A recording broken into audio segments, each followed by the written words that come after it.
Hi, everybody. This is a little bit delayed because, oh my gosh, yesterday was so much that I immediately collapsed after class. So, this is today's recap of yesterday's graduate course. It's week 13. We're in the home stretch. We have one more week before a week off for Thanksgiving break, and then a final week after we return for discussing stars and wishes before final exams. So, the structure of these last couple of weeks has been up to students' choice.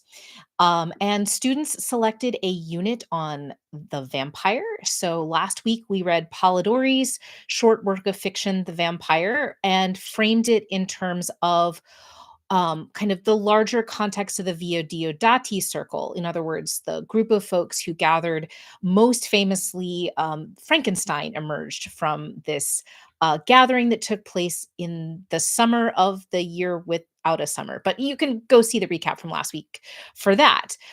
This week, we took advantage of the American Antiquarian Society's project Just Teach One, which makes available pungent, interesting works from outside the canon of American literature, with the idea of you can slip this in. Just teach this, and all of a sudden, new things bloom in your syllabus from connections you never knew were possible.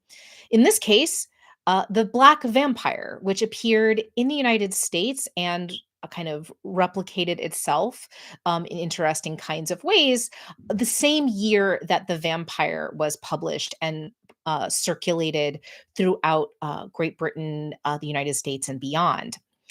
The Black Vampire is, well, we grappled with it um, and kind of brought it to a draw.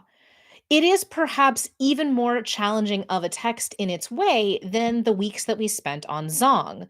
Zong, at least, we knew from the artistic goals of the poet, is designed to resist easy meaning.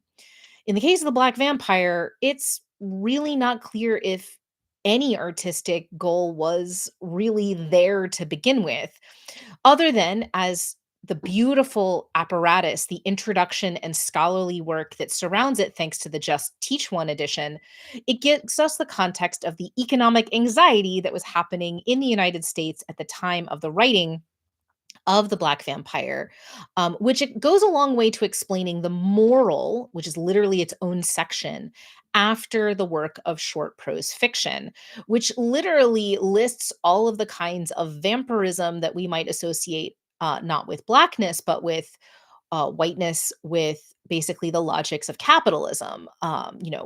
The kind of rapaciousness. And if the vampire is, as we've discussed, not just a kind of manifestation, as monsters often are, of a particular kind of anxiety around sex and disease and health, but instead also an anxiety around elites who suck dry the masses, and an anxiety around aristocracy that Bram Stoker's going to run with in Dracula, then it starts to make a whole lot more sense, at least that part.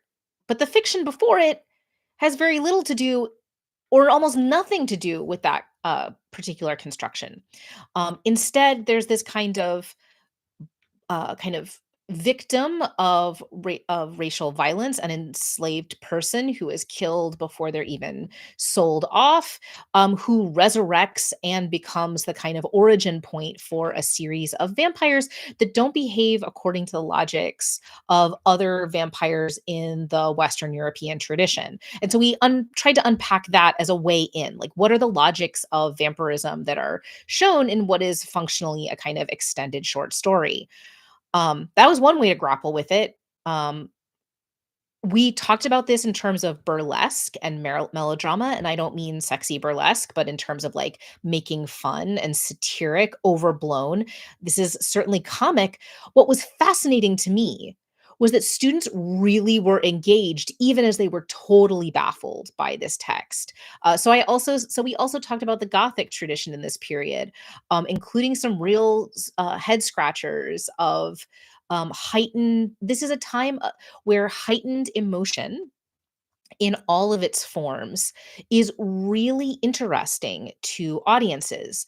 If the previous decades had been ruled by the sentimental as overwhelming emotion being focused into moral and ethical spaces, the Gothic, by contrast, and the increasingly expanded theatrical world, which I went kind of off about. Drury Lane is getting bigger. What is this stage space? How is it operating? Um, Thinking about the ways in which what do you have to put on in a theater that holds thousands? How do you get people to pay attention to stage when the house lights are functionally up and people can see each other and flirt with each other? There's always the possibility that the folks in the stalls will literally start rioting and throwing things around. The house is burned down before, it'll burn down again. Um, you go for bombast, you play to the cheap seats, you do these kinds of big emotions. And it's not just popular culture that's doing this, right? Joanna Baillie's plays on the passions, which are considered closet dramas, because as far as we know, they were never or rarely produced theatrically, are all about working through, each one is about a big feeling, a big emotion, a passion in this kind of way. The Romantic period is full of these kinds of meditations for any number of reasons. And so the vampire is actually a pretty good place for us to think about this in interesting kinds of ways. So, practically speaking, we extended our first half a little bit longer than we normally do to really just kind of put it to bed at the time of break so that we could have a little reward after we beat our heads against the Black Vampire. By the way, if you'd like to see smarter people than me thinking about this, you can look at the links in the description here for ODSECS, a funny everything involving 18th century studies has silly acronyms. The online kind of channel of cool conversations and presentations around 18th century studies most recently had my friend Manu Chander and Deanna Koretsky discussing and grappling with how to understand the Black Vampire, which my students found really helpful as they were thinking about the text themselves. So I'm not doing it justice. I don't know that anything could, but go to Deanna and Manu for a little bit more. Um, so we had already talked about Thousand-Year-Old Vampire a little bit on the first day of class. This is a beloved solo journaling game, both in the larger TTRPG community. It's been reviewed all over. It's been discussed. People have turned it into actual plays of all kinds, and my students love it because it's this beautiful, shiny object, right?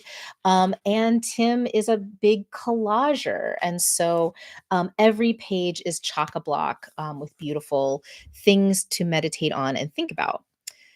Um, this is a challenging text to assign for a couple of reasons. One, it's a little pricey. It's a beautiful book and it's running about its MSRP is $35. You can buy it from Tim for 45. I don't know what Indie Press Revolution sells it for, but they do give an educational discount on that website. So you can find it there if you're really wanting your students to engage. Um, I tend to teach a small PDF selection in my classes, although some students will adopt the full game as one of their outside of class activities. And that gives you a little bit of a taster. But because this game is so popular, there's been a kind of desire to figure out how it work in the classroom. And that's where my latest acquisition has come in.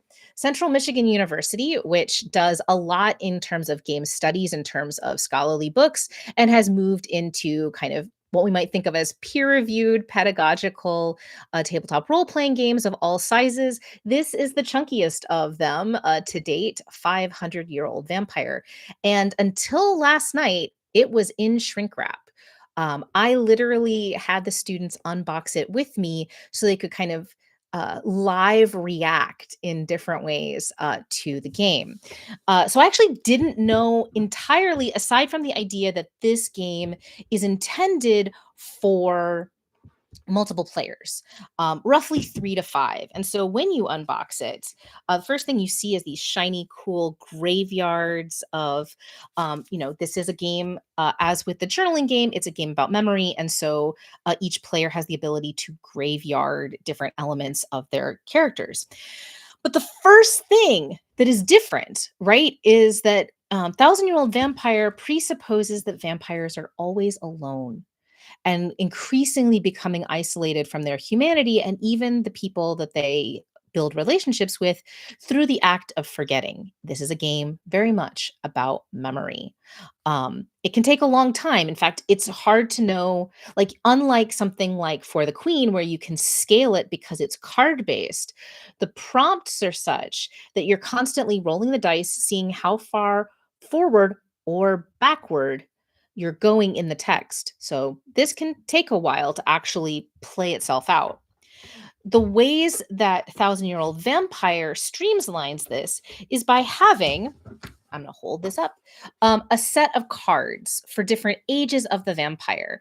And the thicker ones that you see here in the three, the players are going to pull more of these cards than they do of these smaller decks where they'll only play through kind of one time. So it starts with kind of your origins as a vampire, how you initially kind of acclimate, and then kind of you move through the different ages before your final conclusion.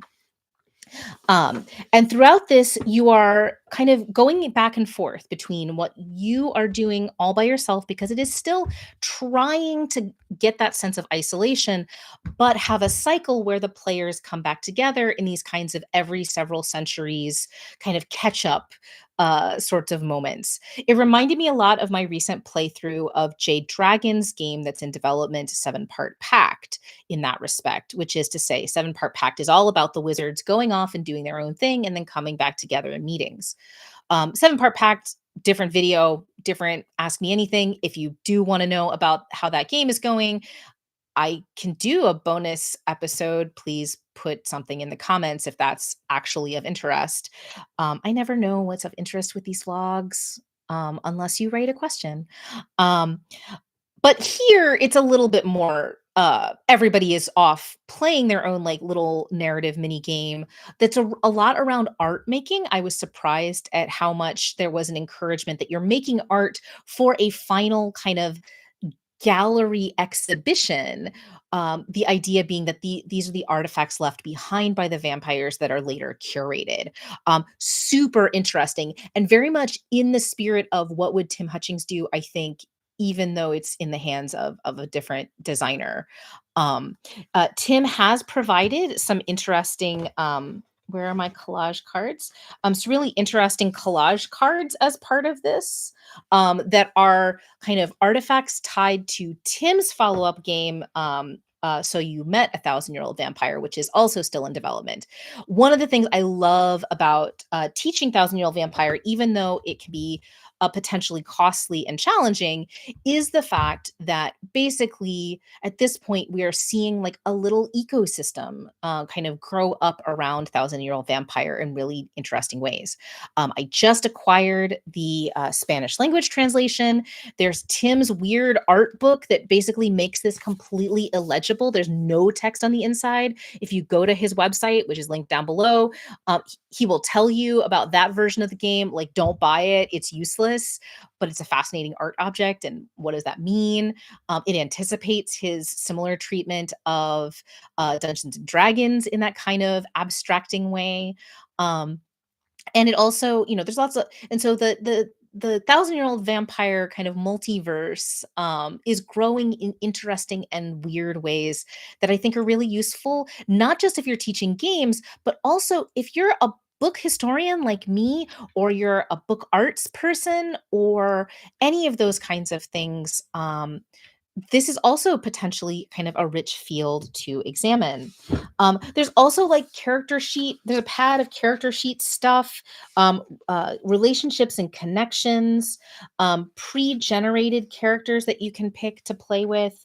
And of course, the box comes with the dice that you need according to both versions of the game, both the solo journaling game and the chunky boy of a box. Really, I have to say, when I backed this, I was expecting a box closer to the size of Alice is Missing, which you can see is a little wee guy, because And you can see Monumental Consequences is also a wee guy from Central Michigan University Press. So I was pretty surprised to see basically something the size of a board game. It's beautifully organized. A little bit tricky to bring to campus, especially if what you're trying to do is bring a bunch of these, right? But in the same way that I talk about how I can break up something like the card decks for something like for the queen. I can get a whole class of up to about 15. They can all play one copy of dialect in terms of the deck. So I'm reasonably certain that actually this is clearly designed that it could scale. You just have to kind of make individual decks out of the larger decks in those kinds of ways. Um, you could probably also, I'm imagining also this is originally intended as a 90 minutes to 2 hour gameplay, which is much more constrained, which is useful for classroom purposes. And my guess is that in the same way that so the base assumes that you're playing 10 of those event cards across the ages of the vampires. You could cut that in half more or less because there are 5 epochs. And that would drastically shorten the time. But this is very clearly designed for engagement, both kind of in artistic ways and in kind of literary classes, but also there are cues to look up things in history and be informed by history, which itself is really interesting because this week, Quentin Smith had his latest Quinn's Quest Patreon private Discord discussion, which was happening literally as I was prepping for class. And so I have it on my mind this week as he's prepping for Good Society, a game that, of course, is I I won't always say would near to my heart, but it's near to my brain very much, because it is the Jane Austen role-playing game. And one of the fascinating things that I come back to again and again with Good Society is what story brewers, designers, kind of grappled with in terms of um, the notion of historical fiction in TTRPGs. And so I can also imagine thinking a little bit more carefully, and I'm eager to play this through, and my students were excited at the idea of playing this through, to look at 500-Year-Old Vampire and how it's asking people to engage with history and incorporate history, and think about that as I think more and more about what is the role of history in a role-playing game. It's, you know, obviously better people than I have had these thoughts. These come to me. This is a conversation that I'm entering that is of long duration as we think about everything from Dungeons and Dragons relationship to medieval period question mark to something like Stone Tops imagined kind of prehistory and a heck of a lot more. And the 18th century, of course, this is the culmination, right, of this class is kind of thinking about these games as adaptations and what they're adapting. And of course, I'm also thinking about Bridgerton, which has its second episode and the first one Beyond the Pilot airs today. I consulted as a historical consultant on that. It is not an actual play. It is an improvised audio drama, an important distinction, although they did start from thinking about this as a potential Good Society playthrough, which many sided media has done before. But what's interesting is that Brian was saying to me when I saw him a couple of weeks ago that he thought I was going to hate it, even though I consulted on it. And my attitude is unless you're claiming a kind of verisimilitude, unless you're claiming a kind of um, real experience of history, God, play with history. And I want to give people the tools to play with more history and stranger history than they've encountered in pop culture. That was my goal with consulting for Bitcherton. And that's my goal. And I think that 500-Year-Old Vampire potentially opens up that possibility because it has the players go out and find and research rather than handing kind of pre-digested elements of history, which so many games do, right, as part of world building. I mean, and this is not necessarily a bad thing. I've mentioned before on this channel the pleasure I take in the ways that Regency Cthulhu is actually a really good introduction to what the Regency is about in many ways. It's not perfect, nothing is. Um, I struggle with things that claim to be recreating an experience that aren't. And that's probably a rant about thinking about reacting to the past and other kinds of games that is beyond the scope of this little vlog. But again, if you're curious, feel free to leave a comment or a curiosity about that. That was week 13, lucky week 13. Next week, we will be visited in the first half, at long last, by the amazing Alyssa Sepinwall, author of Slave Revolt on Screen, a book about the Haitian Revolution in film and video games. We will have read the introduction and the back half of the book, which is about video games, and talking about the fact that the Internet Archive was, until very recently, the place where you could still encounter the games that Alyssa writes about. But in the recent weeks, that has not been the case. We'll see if that's the case, next week. Um, Students have already read that, and I've actually been able, because we took a week off, and I had students write their reflections while they were fresh, and their responses about the book I sent to Dr. Sepinwall kind of as a prep for class. So that's the first half of class next week, and then we will do lightning talks. So many of my colleagues have students prepare for full-on conference presentations, which is to say, a traditional 10 to 15 minute, even 20-minute presentation with Q&A.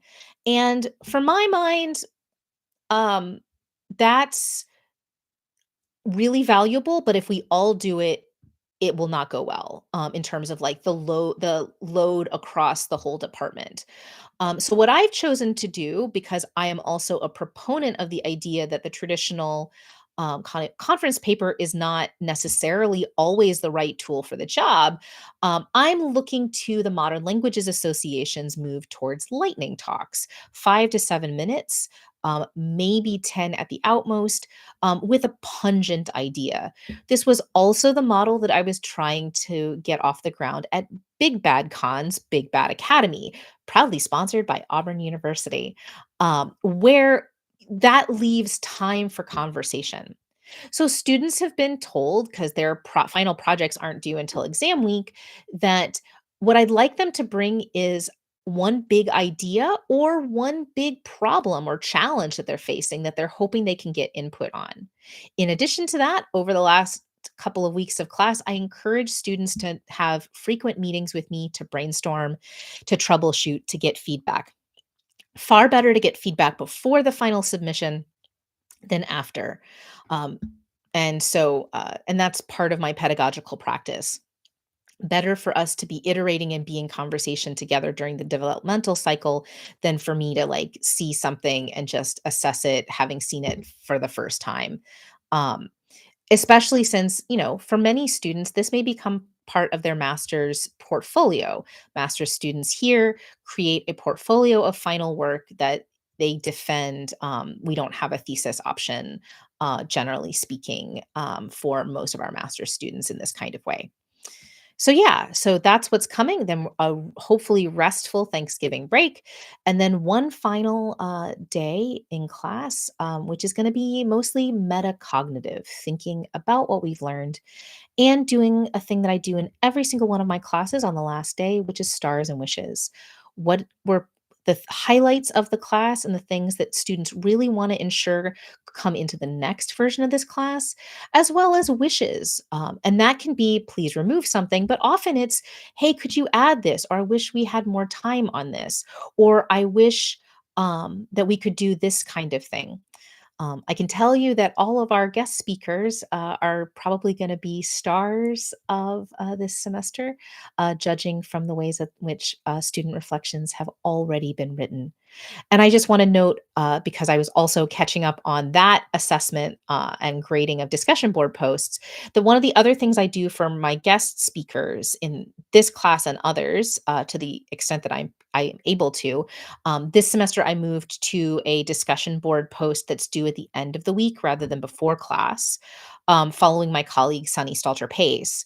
And so what that has allowed me to do is get this kind of written feedback in addition to like, like little thank you notes or whatever.